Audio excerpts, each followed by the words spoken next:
Nós vamos falar hoje sobre a família. É um tema que não se esgota nunca, nós vamos falar sempre sobre isso. Então, a família é a construção básica de uma sociedade. A família é onde o lugar onde os indivíduos são formados. A família que está em Cristo é uma família estruturada. Uma família só é bem-sucedida se aplicar os princípios divinos em sua vida. Os pais devem ser mordomos fiéis a Deus e têm a missão de ensinar e preparar os seus filhos para a vida terrena e principalmente para a vida eterna. A família molda o caráter e forma o destino do ser humano, como também determina a direção de uma nação. Por isso, o centro de toda a família deve ser o eterno, e seus princípios devem ser o alicerce para que cada família possa desempenhar suas funções dentro da sociedade. Sem a família cumprindo a sua missão, nenhuma nação poderá prevalecer. São os pais e não o governo ou a igreja que devem assumir a responsabilidade pela educação dos seus filhos. Na ordem terrena, Deus estabeleceu o primeiro casal, sendo Adão o cabeça da família e Eva a sua ajudadora, não a sua empregada, não a sua escrava, a ajudadora que estava do lado.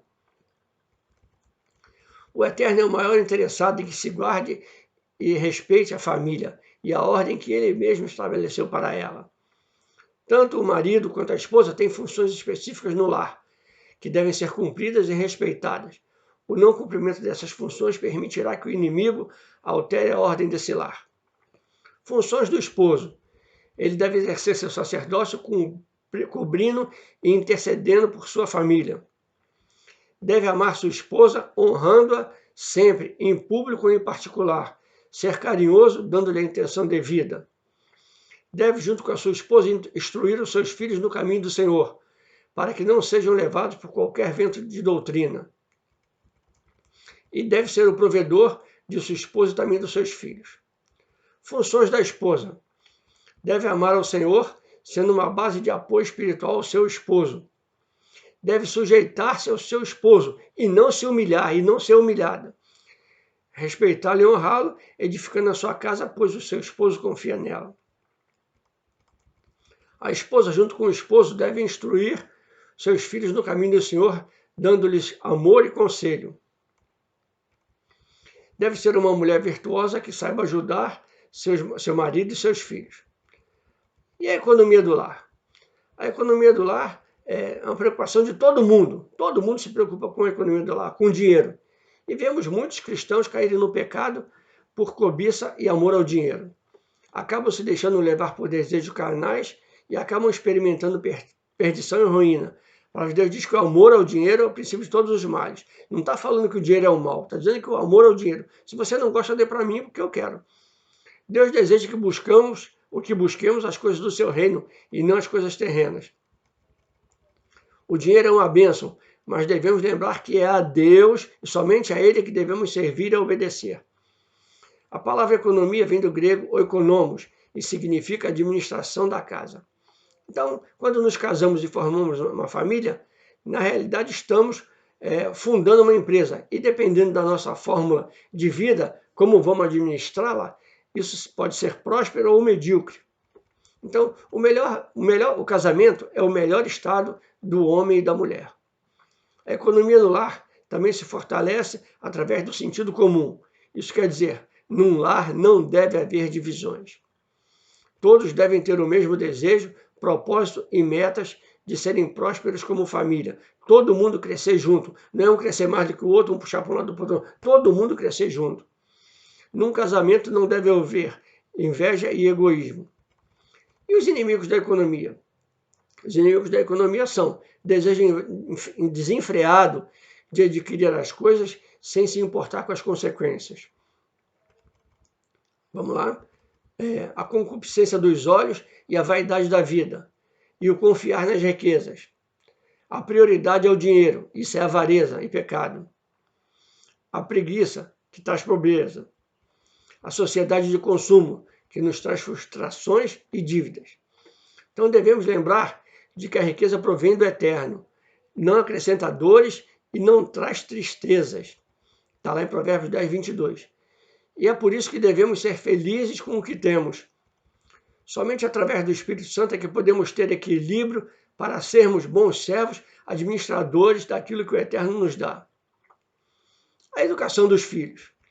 A palavra de Deus nos ensina que é a responsabilidade dos pais a educação dos seus filhos.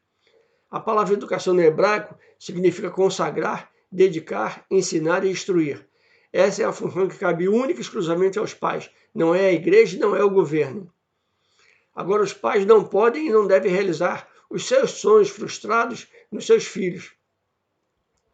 O processo básico da educação familiar consiste em 4 passos. Primeiro, a introdução. A educação dos filhos é a maior oportunidade que os pais têm de plantar a palavra neles. Segundo, a correção. O propósito da correção é para conduzir os filhos para o caminho correto, levando-os ao conhecimento do bem e do mal e do certo e do errado. Terceiro, a disciplina. A disciplina é o passo seguinte à instrução e à correção. Deus disciplina os seus filhos para não julgá-los com o mundo. Se não soubermos disciplinar os nossos filhos, estaremos criando pessoas sem limites e o mundo irá se encarregar disso. 4. Castigo. Esse deve ser administrado com amor, pois o propósito do castigo não é ferir nem lançar nossas frustrações e iras aos nossos filhos. Para podermos instruir, corrigir, disciplinar e castigar os nossos filhos, devemos ser exemplos para eles, para que possam aprender a ter uma vida abundante. Os pais têm o dever e a responsabilidade de abençoar seus filhos todos os dias, declarar uma bênção sobre a vida de seus filhos e não somente Deus te abençoe. É declarar sobre a vida deles o que queremos que aconteça em suas vidas. Projetar um futuro glorioso na vida dos seus filhos. Você tem essa incumbência dada pelo Eterno. A palavra está na minha boca e na tua para declarar uma vida melhor, próspera, saudável para os seus filhos. A autoridade dos pais não tem que ser imposta, tem que ser reconhecida. Ora, assim como os filhos naturais precisam de um pai para protegê-los e instruí-los, cuidá-los e abençoá-los, os filhos espirituais também precisam de um pai para proteger, cuidar e abençoar.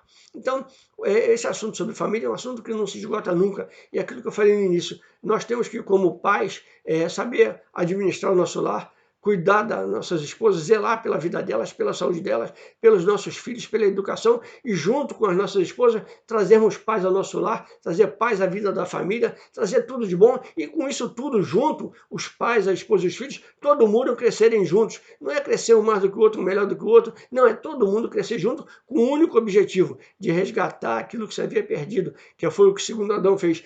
A família vai resgatar aquilo que o primeiro Adão perdeu na vida e que Jesus deixou para nós. É o governo da sociedade, é a liderança, é a economia, é todos os setores da sociedade que uma família unida pode resgatar. Uma família unida pode fazer tudo isso porque tem a bênção do Senhor sobre ela. A bênção do Senhor está declarada sobre aquela família. E esse negócio de que a família é uma instituição falida cai por terra em nome de Jesus Cristo, porque a família nunca foi uma instituição falida e nunca será. A família é uma instituição divina que estará viva até o dia da vida do Senhor. É sobre essa família que ele vai vir buscar, uma família de homens e mulheres abençoados, que abençoam o seu lar, que abençoam a sua casa, e tudo que eles fizerem prosperará. Então, a palavra diz, buscai primeiro o reino de Deus e a sua justiça, e todas as coisas vos serão acrescentadas. E isso está falando de família. Quando você busca uma família melhor, você busca uma família íntegra, honesta, temente a Deus, e que se desvia do mal, todas as coisas vão ser acrescentadas. E essa é a mensagem que eu quero deixar para você hoje, te abençoar em nome do nosso Rei, Senhor e Salvador Jesus Cristo, e declarar para você, ainda dá tempo.